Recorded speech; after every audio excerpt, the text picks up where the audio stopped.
본격적인 장마가 시작됐습니다. 행정당국은 강한 비가 예보된 만큼 과할 정도로 대비하자며 점검에 나섰습니다.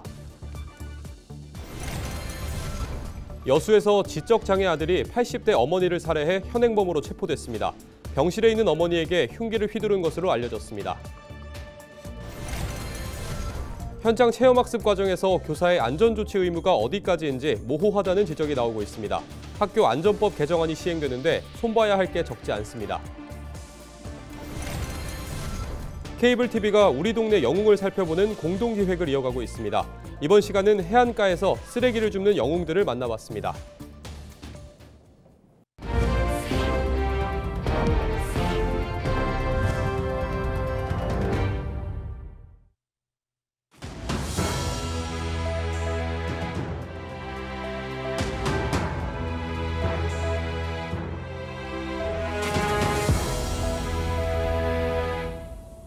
시청자 여러분 안녕하십니까? 헬로티비 뉴스입니다. 김영록 전남지사가 본격적인 장마가 시작되는 상황에서 과하다 싶을 정도로 철저히 대비해달라고 주문했습니다. 김 지사는 20일 회의에서 인명피해가 우려되는 지역은 공무원 사전 전담제를 운영하고 해상 가두리 양식장과 농업용 저수지 등 대비태세를 점검한 뒤 선조치 후 보고가 있더라도 실효성 있게 대응해달라고 강조했습니다. 남부지방은 20일부터 장마의 영향권에 접어들고 22일부터 24일까지 이어지다가 25일 전국으로 확대될 전망입니다. 올해는 폭이 좁고 정체하는 국지성 집중호우가 잦아질 것으로 보여 각별한 주의가 필요합니다. 여수에서 80대 어머니를 숨지게 한 지적장애 40대 아들이 경찰에 붙잡혔습니다. 여수경찰은 20일 오전 9시쯤 신기동의 한 주택에서 자신의 어머니 B씨에게 흉기를 휘둘러 숨지게 한 혐의를 받는 A씨를 현행범으로 체포했습니다. B씨는 허리 수술을 받은 뒤 병상에서 생활하고 있던 것으로 알려졌으며 집을 방문한 요양보호사가 숨진 B씨를 보고 경찰에 신고한 것으로 전해졌습니다. A씨는 심한 지적장애를 앓고 있는 것으로 파악된 가운데 경찰은 정확한 경위를 조사하고 있습니다. 이달 21일부터 학교 안전법 개정안이 본격 시행됩니다. 교사가 안전조치 의무를 다했다면 현장 체험학습에서 발생한 안전사고에 대해 민형사상 책임을 지지 않는다는 내용이 새롭게 담겼는데요. 그런데 안전조치 기준이 모호해 현장에서는 우려의 목소리가 커지고 있습니다. 보도에 송하영 기자입니다. 지난 2022년 학교 현장 체험학습으로 강원 속초에 도착한 초등학생 A양. 버스에서 내린 뒤 줄 맨 뒤쪽에 있던 A양은 주차를 위해 앞으로 이동하던 차와 부딪혔고 이 사고로 끝내 숨졌습니다. 재판에 넘겨진 초등학교 교사는 지난 2월 업무상 과실치사 혐의로 금고 6개월에 집행유예 2년을 선고받았습니다. 재판부는 인솔교사가 주의 의무를 다하지 않아 학생이 사망에 이르렀다고 판단했습니다. 이 사고로 현장 체험학습 안전사고 관리에 부담을 느낀 교사들이 현장 체험학습을 지연하거나 취소하는 사례가 잇따랐습니다. 성분 관련해서는 여파가 없지는 않죠. 그래서 조금 뛰어들어 가는 추세가 있었습니다. 이런 가운데 이달 21일부터 학교 안전법 개정안이 시행됩니다. 학교장과 교직원이 학생에 대한 안전사고 예방과 안전조치 의무를 다한 경우 법적 책임을 지지 않는다는 조항이 마련됐습니다. 또 필요한 경우 인솔교원 외에 보조 인력을 배치할 수 있다는 내용 등이 담겼습니다. 교육활동 과정에서 발생하는 사고에 대해 교원들의 책임 부담을 합리화하기 위해서입니다. 그런데 현장 반응은 차갑기만 합니다. 안전조치에 대한 명확한 면책 기준과 규정이 명시되지 않아 교사 보호 취지에 맞지 않다는 겁니다. 또 광역단체 조례로 보조인력 배치 기준과 방법 등을 정해야 하는데 이마저 기준이 모호하다는 지적이 제기됐습니다. 전남의 경우 보조인력의 기준이 구체적이지 않는 데다 보조인력의 역할이 누락돼 현장 혼란을 가중시키고 있다는 비판이 나오고 있습니다. 앞으로 시행령이나 교육부 지침으로 명확하게 담겨져 있지 않은 이상 체험학습의 그 교사의 책임을 법적으로 물을 것이냐 안 물을 것이냐 그 부분은 해소가 안 된 상황이다라고 이렇게 말씀드릴 수 있습니다. 법이 개정됐지만 여전히 현장 체험학습 안전사고에 대한 우려와 교사들의 부담은 해소되지 않는 상황. 아이들의 추억 쌓기를 지켜줄 어른들의 고민이 깊어야 할 시점입니다. 헬로티비 뉴스 송하영입니다. 진실 화해를 위한 과거사 정리위원회가 한국전쟁 당시 민간인이 희생됐던 전남 무안군 일대에서 유가족을 만나 희생자의 넋을 기렸습니다. 박선영 진실화해위원장은 20일 전남 무안군 해제면 천장리에 있는 위령비와 청계면 복길교회를 잇따라 방문해 희생자를 추모했습니다. 진실화해위원회 조사 결과에서는 1950년 10월 3일과 4일 3시간 동안 무안 해제면 바닷가에서 군경 가족과 지주, 우익인사 등 400여 명이 적대 세력에 의해 희생됐고 천장리에서는 151명, 복길마을은 기독교 마을이라는 이유로 주민 86명이 집단 희생된 것으로 알려졌습니다. 민주노동당 목포지역위원회가 의료 폐기물 소각장 설치를 다시 추진하고 있는 것에 대해 규탄하고 나섰습니다.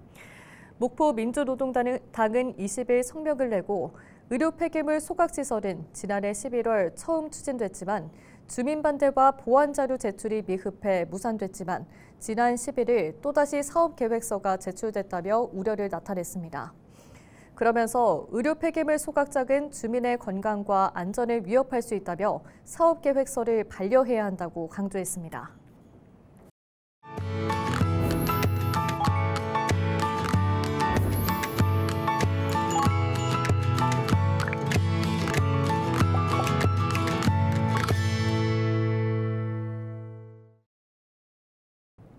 케이블 TV 공동기획 우리 동네 영웅 시간입니다. 걸으면서 쓰레기를 줍는 환경 보호 활동을 뜻하는 플로킹이라는 말 한 번쯤 들어보신 적 있으실 텐데요. 포항에서는 매주 해안가에 버려진 쓰레기를 줍는 환여 플로킹 회원들이 있습니다. HCN 윤경보 기자가 소개합니다. 일요일 오전 7시 포항시 북구 환호동 해안가.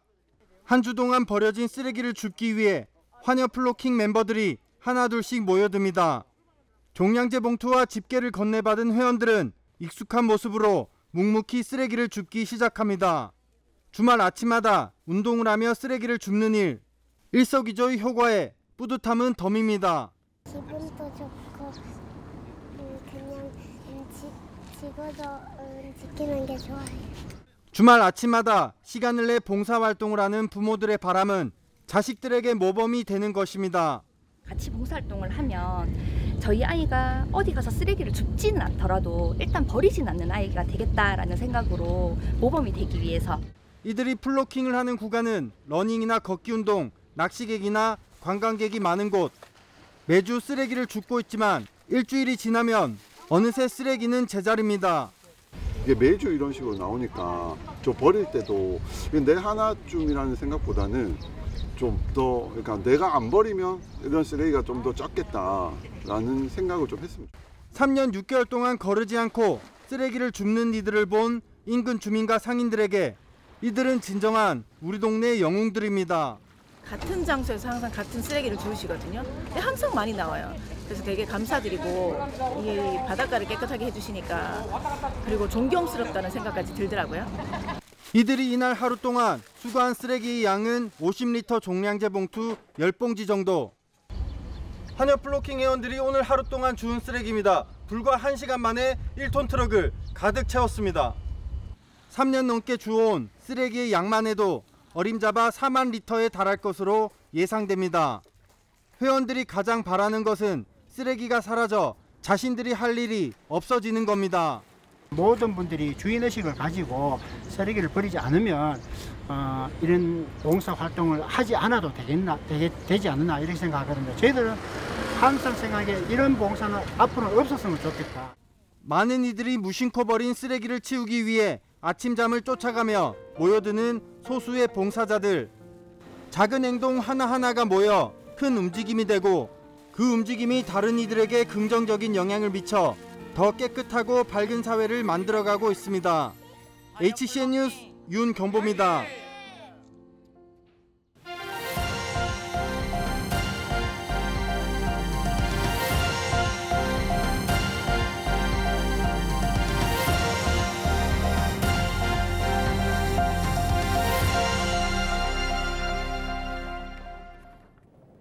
유창훈 목포시 의원이 5분 발언을 통해 해상풍력 산업 활성화를 위한 5대 정책 과제를 제안했습니다. 유 의원은 18일 398회 1차 정례회 5분 발언에서 해상폭력 전문 인력을 양성할 교육센터의 안정적인 운영과 부품기업 지원 강화, 지역대학과 교육기관의 협력체계 구축, 바람연금 도입, 기회발전특구 지정의 실효성 높이기 등 5대 과제를 제시했습니다. 그러면서 목포신항은 이미 기회발전특구에 지정돼 각종 세제 감면 혜택이 제공되고 해상폭력 기자재 생산과 운송, 조립에 필요한 기반도 갖췄다며 목포가 국가 에너지 산업의 지도를 새롭게 그릴 수 있도록 힘을 모아달라고 당부했습니다. 전남교육청이 가칭 통합 목포고등학교 교육 비전과 시설 구상 방향을 모색했습니다. 통합 목포고 이설 추진 전담팀은 지난 18일 공립형 자율고로 운영되고 있는 무안고등학교를 찾아 국제적 수준 학교로 발전하기 위한 비전 수립과 미래형 교육과정을 위한 공간 구성 등에 대해 논의했습니다. 전담팀은 이번 협의회에서 도출된 다양한 의견을 토대로 교육과정과 연계한 미래형 학습 환경을 가칭 통합 목포고에 접목할 방침입니다. 김태균 전라남도 의회 의장이 청년 인구 유출로 소멸 위기에 놓인 지역을 지원할 수 있도록 이른바 청년특구 조성 및 지원특별법을 제정해야 한다고 촉구했습니다. 김 의장은 19일 여수에서 열린 대한민국 시도의회 의장협의회에 참석해 최근 5년 동안 전남은 한 해 평균 8천여 명이 수도권으로 순유출되고 있어 큰 위기에 직면했다고 설명했습니다. 그러면서 청년 창업과 일자리 창출, 문화와 주거 등 보편적인 청년 지원책을 추진하기 위해서는 특별법 제정 등 제도적 기반이 필요하다고 강조했습니다. 노관규 순천시장을 비롯한 공무원들이 영국과 독일의 생태 치유 공간을 배우기 위해 해외 연수에 나섭니다. 노관규 시장 등 연수단은 오는 26일까지 영국과 독일의 생태 치유 공간을 견학하고 시설 운영 현황을 파악해 순천만과 국가정원 자원을 토대로 한 갯벌 치유 관광 플랫폼을 조성하는 데 참고할 계획이라고 밝혔습니다. 순천시는 문화체육관광부의 한국형 웰리스 관광지대 조성 테마 사업에 선정됐으며 국비 160억 원을 확보해 내년 상반기까지 설계를 마칠 예정입니다. 새롭게 증축되는 여수시 본청사 별관의 설계 공모 당선작이 선정됐습니다. 여수시는 전통 건축 형식의 기존 청사와 조화를 이루고 중정을 중심으로 한 독특한 공간 구성 등을 제시한 건축사의 작품을 최종 선정했습니다. 여수시는 앞으로 기본 실시 설계를 거쳐 오는 2026년에 착공할 방침입니다. 여수시 본청사 별관은 오는 2028년 개관을 목표로 현 청사 뒤편 주차장 부지의 지하 2층, 지상 6층 규모로 들어설 예정입니다. 한강 작가의 노벨문학상 수상을 계기로 전라남도의 도립문학관 건립이 추진되고 있는 가운데 여수시가 최근 타당성 용역을 마무리했습니다. 여수시가 지난 3월부터 전남 도립문학관 유치를 위한 타당성 조사를 실시한 결과 문화예술 도시로서 정체성 강화와 문화, 관광산업, 연계 발전 등을 위해 여수의 문학관 유치가 필요한 것으로 나타났습니다. 용역업체는 문학관 건립 최적지로 여수 남산공원을 제시했습니다. 여수시는 오는 30일까지 용역을 마무리한 뒤 전담 조직을 구성하는 등 후속 절차에 돌입할 계획입니다. 여수시가 오는 7월 5일부터 해수욕장 9곳을 개장합니다. 개장되는 곳은 여수 만성리와 모사금, 방죽포 해수욕장 등으로 오전 10시부터 저녁 7시까지 이용할 수 있습니다. 여수시는 해양경찰서 등 관계기관과 사전 안전점검을 마치고 백사양 토양조사 등을 거쳐 안전한 이용이 가능하도록 이끌 방침입니다. 여수 지역 해수욕장은 오는 8월 17일까지 운영됩니다. 지난 15일 조류인플루엔자 위기경보 단계가 관심에서 주의로 상향된 가운데 고흥군이 AI 확산 차단에 나섰습니다.